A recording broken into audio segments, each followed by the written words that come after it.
What's up, everybody? You're in the machine. This is 3 Days to Crow, day 2. On day 1, we did a couple of tests to make sure we even have the physical ability to perform the posture, and we did a modified crow to give us the feeling of the balance point. Remember, this is an arm balance. It means that we have equal weight to the front and the back of the fulcrum, which is our arms, so it's balanced. We actually don't have to do a lot of work once we're in the posture. Today, we're gonna tighten up the form just a little bit to get us ready for the ultimate expression of a perfect crow on the last day. Let's do it.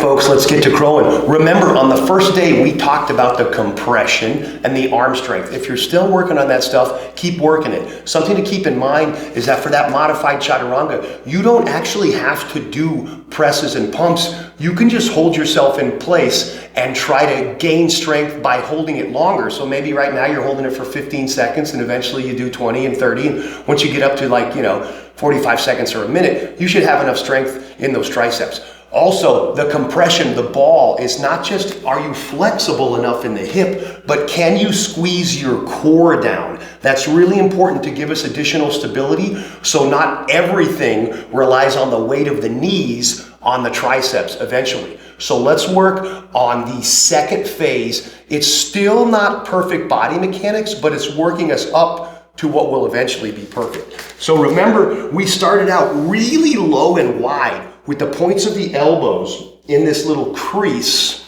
All we're gonna do is try to bring ourselves a little taller today. So we're still wide, the knees are still on the outside, which is not what we eventually want, but it's working us up to that point. So now we're gonna lean forward a little bit more, and we're gonna try to put the bottom of our tricep just above the elbow at the top of the shin. And I still don't want these arms really flexing out. I just want them wide enough that I can push a little bit into the shin. So it's this part of the tricep right about here, just below the knee. Same thing, a lot of times people have trouble. They get everything in place and then they find themselves like not able to lean in enough, or they find themselves jumping into position. That creates a lot of challenges, which we don't want yet. So we're gonna set these hands down with external rotation of the forearm bones. That's really important. So we're not rotating internally and getting this kind of bulldog walk. We actually want to externally rotate the forearms, and then imagine leaving them pretty external and turning the hand back forward so the fingers point directly in front of you. It's kind of a patting your head and rubbing your tummy thing, because when we turn the palm back in, sometimes the forearm follows. But the beautiful thing about this radius and ulna bone is that they will move independently and kind of do a twist. So once I've externally rotated, palms up, I try to leave the forearm more or less where it is, or the elbow where it is, I should say, and then turn the palms back in so the fingers are forward. Remember, the grip on the mat is one of the things that keeps us from going forward. So with this arm positioning, external rotation of the arm and internal rotation of the palm, I want to have another wide grip, but then I want to bring the palms under me so my base has to barely shift, or my weight has to barely shift. My base is under me, so my weight just goes a little bit to get into place. So same idea. Bottom of the tricep, top of the shin. Align your hands. They're going to be a little bit more than shoulder width. Eventually, they should be exactly shoulder width. And now all I'm going to do is lift my butt a little bit and pull those hands back. So now I'm doing what I did on day 1. I'm just a little bit higher. This might be a place for a few blocks if you're afraid of going over and bonking your head. But by now, you should be ready to find that balance point.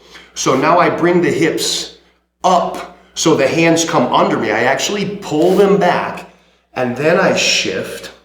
And now with engagement of the arm and the core, I pull up one leg, maybe just one leg at a time for a while. When I find that balance point where it feels like the back foot's gonna be light, I bring it off the mat. This is a time to start pulling those heels towards your buns and looking forward. Remember, the feet and the head control the balance to the front and the back. If I roll the head too far down, there's not enough weight to keep me stable. And if I lift the feet too far back or have them in weird spots, there's not enough weight to keep me stable. It's a balance equal to the front and the back. One more little exercise for today is to make sure you're stabilizing the arm. That means stability in all directions. So imagine if somebody grabbed your arm and pushed and you pulled back. That's stable in one direction, but if they let go, you're out of whack. The same goes for any direction, out, down, or up. So if you want to practice this, put your hand out in this position that we're going to use in crow and have somebody lightly try to move your arm around. And you just want to be completely stable from the shoulder through the bicep, tricep, forearm, and wrist. So it's not impossible, but it's challenging for them to swing your arm around, and try to stay in place with it. Don't fight whatever direction they're currently working you against. Just try to keep it in place. This is going to be really important when we finally get the knee on top of the tricep.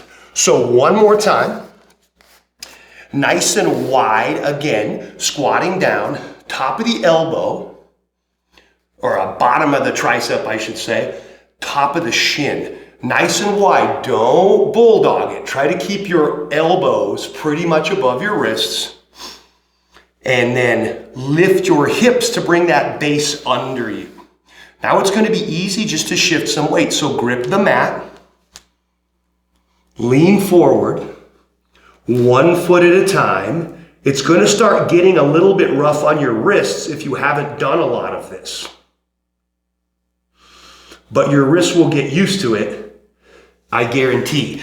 This is day 2 of 3 days to crow. Tomorrow, you're going to be crowing like a champion. I guarantee it. Or, as always, your money back. But the whole point of the machine is to relieve you of that suffering.